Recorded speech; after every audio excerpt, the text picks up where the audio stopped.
This is a Browns mock draft. Pete Smith, Sports Illustrated, did this one. So at 74, he has them going cornerback.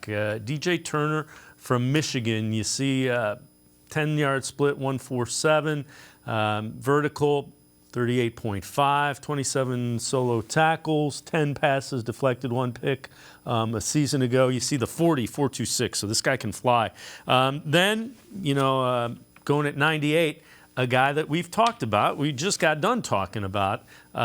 He's got him taking McGuire from Missouri. The 3-cone there is impressive. The vertical for a 268-pound guy is pretty impressive as well. The 10-yard split, something you like, and you talked about the production at 7.5 yards, or 7.5 sacks rather, a season ago. So we talked about McGuire. Let's talk a little bit about Turner. Never can say never as far as cornerback goes. Browns have a lot of pretty good ones. Andrew Berry has shown that he can identify guys that can play at this level.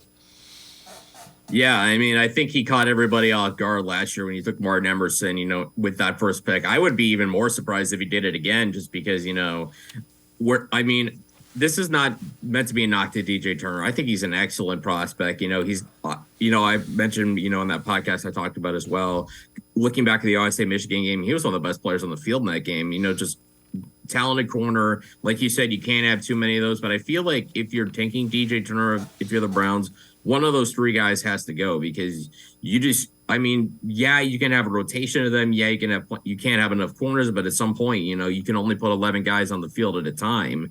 So, at some point you gotta consider what you have in there, and that's why I have reservations taking DJ Turner unless something were to happen to one of the other 3 corners that the Browns have. So that's kind of where I have my concerns with that.